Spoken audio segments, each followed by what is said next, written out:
Hello friends, welcome to Nila voice novels. நான் உங்க நிலா. இப்போ நம்ம பார்த்துட்டு இருக்க கதை அவனுக்கு நிகரவள், எபிசோட் 14. வாங்க கதைக்குள்ள போலாம். ஆதியின் ஒட்டுமொத்த காதலுக்கும் தான் மட்டுமே உரிமையானவள் என்று அறிந்து கொண்ட மித்ரா அவனை அணைத்து கொண்டு அழுது கொண்டிருந்தாள். நீ இல்லை தேவ், நான் தான் சாரி சொல்லணும். சாரி சாரி, நான் தான் ஏதேதோ பேசிட்டேன். சாரி தேவ், எனக்கு உன்னை ரொம்ப ரொம்ப பிடிக்கும் என்று சொல்ல, அதை கேட்டவன் அவளை பார்த்து நிஜமாவா என்று கேட்க, அவன் நெற்றியில் மென்மையாக முத்தவிட்டவள் அவனை பார்த்து ஆமாம் என்று தலையசைத்தாள். இதில் தன் கண்ணுக்குழி தெரிய அழகாக சிரித்தான் ஆதி. அவனின் அந்த வசீகரிக்கும் சிரிப்பில் ஸ்தம்பித்து போனாள் மித்ரா. பின்னே அவனின் சிரிப்பை முதல் முறை பார்க்கிறாளே, தன்னை மறந்து அவனை ரசித்து பார்த்து கொண்டிருந்தாள். அவனின் சிரிப்பில் சொக்கிதான் போனாள் மித்ரா. பிறகு அவள் நெற்றியில் முத்தமிட்ட ஆதி, எனக்கு இது மட்டும் போதும் அம்மு என்று சொன்னவன் அவளை அணைத்து கொண்டு உறங்கிவிட்டான். அவன் அணைப்பில் மித்ராவும் நிம்மதியாக துயில் கொண்டாள். அடுத்த நாள் காலை பொழுது அழகாக விடிந்தது. முதலில் கண் விழித்த ஆதிக்கு இரவு நடந்தது எதுவுமே நினைவில் இல்லை. அதில் தலையை பிடித்தவன் அருகில் திரும்பி பார்க்க, அவன் பக்கத்தில் அழகாக உறங்கிக் கொண்டிருந்தாள் அவன் காதல் மனைவி மித்ரா. அதை கண்டவனுக்கோ ஒரு நொடி இதயம் திக்கென்றிருந்தது. என்ன இது, தரையில் தூங்கிட்டு இருக்கோம், இவ எப்படி என் பக்கத்தில் தூங்குறா? ஐயோ, நைட்டு என்ன நடந்துச்சுன்னு தெரியலையே. நேற்று அந்த கத்துனா எழுந்தா என்ன செய்வான்னு தெரியலையே. வேகமாக அவள் தூக்கம் கலையாதவாறு எழுந்தவன் வாஷ்ரூம் நோக்கி சென்று குளித்து விட்டு வெளியில் வந்தான். தரையில் படுத்திருப்பவளை பார்த்து தூக்கி பெட்டில் படுக்க வைக்கலாமா என்று ஒரு நொடி யோசித்தவன் பிறகு வேணாம்பா, அப்புறம் தூக்கும்பொழுது எழுந்தா என்ன செய்வாளோ என்று நினைத்தவன் வேகமாக கீழே சென்று விட்டான். அவன் சென்றவுடன் கண் விழித்து எழுந்து அமர்ந்த மித்ராவின் முகத்தில் புன்னகை இருந்தது. அவள் ஆதி எழுவதற்கு முன்னே எழுந்து விட்டாள். எழுந்தவள் தன் அருகில் அழகாக உறங்கிக் கொண்டிருக்கும் தன் அவனை ரசித்து பார்த்து கொண்டிருந்தாள்.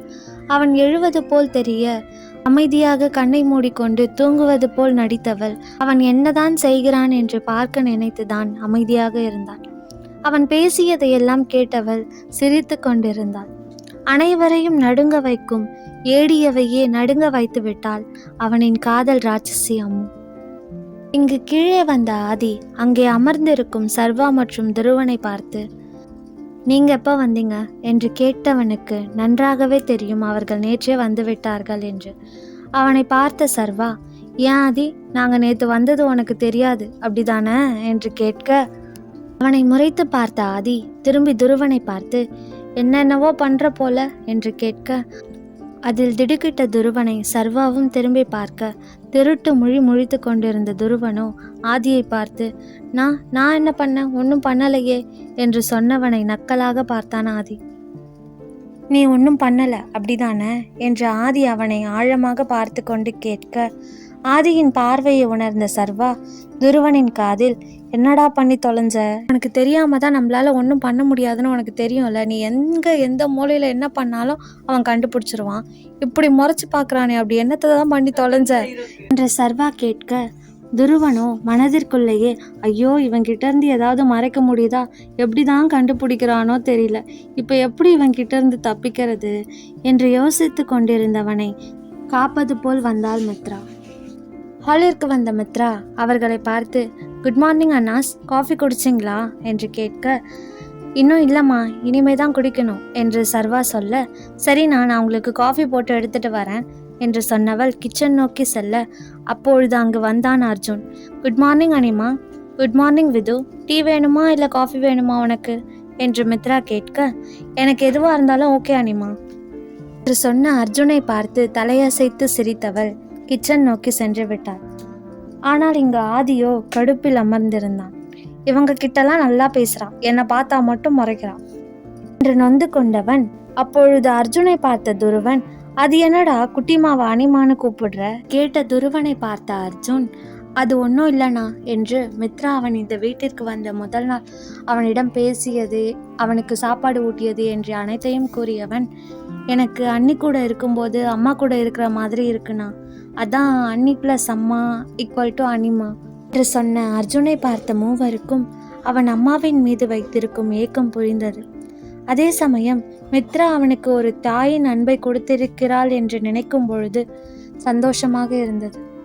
இப்பொழுது அங்கு வந்த மித்ரா அவர்கள் அனைவருக்கும் காஃபி கொடுத்தவள் ஆதியிடம் திரும்பி எடுத்துக்கோ தேவ் என்று சொல்ல, அவளை ஒரு நொடி பார்த்தவன் காஃபியை எடுத்துக்கொண்டான்.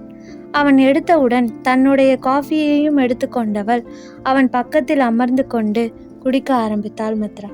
அவள் காஃபியை குடித்த அர்ஜுன், அனிமா உங்கள் காஃபி செம்ம சூப்பராக டேஸ்டாக இருக்குது என்று சொல்ல, அவனை பார்த்து மென்மையாக சிரித்தவள் திரும்பி துருவனை பார்த்து, அண்ணா நீங்கள் யாரும் இங்கே இல்லைன்னா வேற எங்கே இருக்கீங்க என்று கேட்க, நான் மும்பையில் இருக்கேம்மா, சர்வா டெல்லியில் இருக்கான் என்று சொல்ல, ஓ என்று சொன்னவள், உங்கள் சிஸ்டர் என்று கேட்க, அவள் சென்னையில் தாம்மா இருக்கா, காலேஜ் படிக்கிறா, ஆனால் ஹாஸ்டலில் ஸ்டே பண்ணியிருக்கா, இங்கே தனியாக இருக்கணும்ல என்று சொன்ன துருவனை பார்த்த மித்ரா, அதான் இப்போ நான் இருக்கேன்லண்ணா, அப்புறம் என்ன, அவள் ஹாஸ்டலில் ஏன் தனியாக இருக்கணும் என்று கேட்க, துருவனும் சர்வாவும் ஆதியை தான் பார்த்தார்கள்.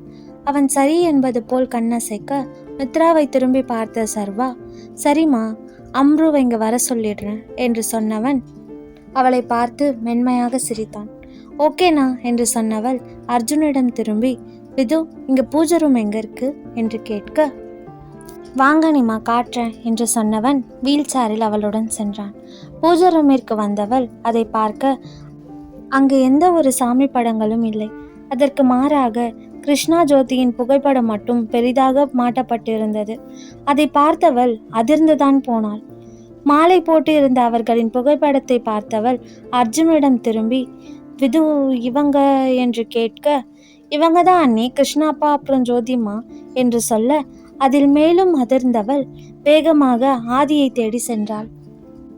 ஹாலில் அவன் இல்லாமல் போக அங்கிருந்த சர்வாவிடம், தேவ் தேவ் எங்கண்ணா என்று கேட்க, தேவா அது யாருமா, நீ ஆதியவா கேட்குற என்று கேட்டான் சர்வா. ஆமாம் என்று தலையசைக்க அவளை பார்த்த துருவன், அவன் ஆஃபீஸ்க்கு ரெடி ஆகிறதுக்காக ரூமுக்கு போயிருக்காமா என்று சொல்ல, வேகமாக அவள் அறை நோக்கின ஓடினாள் மித்ரா. அங்கு கண்ணாடியின் முன் நின்று தன் கோட்டை சரி செய்து கொண்டிருந்தவனை பார்த்த மித்ரா அவன் பின்னால் நின்றாள். தன் பின்னே பதற்றமாக நிற்கும் தன் அம்முவின் முகத்தை கண்ணாடியில் பார்த்த ஆதி அவள் புறம் திரும்பி, என்ன ஆச்சு அம்மு என்று கேட்க, தேவ் தேவ் நான் உன்னை கேட்டா உண்மையை சொல்லுவியா என்று கேட்டாள் மித்ரா. அதில் அவளை குழப்பமாக பார்த்தவன் சோஃபாவில் சென்று அமர்ந்து கொண்டு அவளையும் அமர சொன்னான். அவள் வந்து அவன் அருகில் அமர்ந்தவுடன் அவளை பார்த்து, என்ன கேட்கணும் உனக்கு? மித்ரா ஆதியிடம் என்ன கேட்கப் போகிறாள்? துருவன் மற்றும் சர்வா ஆளுக்கு ஒரு இடத்தில் இருப்பதற்கான காரணம் என்ன? ஏன் ஜோதி மற்றும் கிருஷ்ணாவின் போட்டோவை பார்த்து மித்ரா அதிர்ச்சி அடைந்தாள்?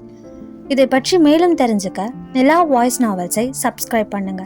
இந்த கதை உங்களுக்கு பிடிச்சிருந்தா லைக் பண்ணுங்க, ஷேர் பண்ணுங்க அண்ட் மறக்காம சப்ஸ்கிரைப் பண்ணுங்க. பாய் ஃப்ரெண்ட்ஸ், நான் உங்க நிலா. நெக்ஸ்ட் எபிசோட்ல மீட் பண்ணலாம்.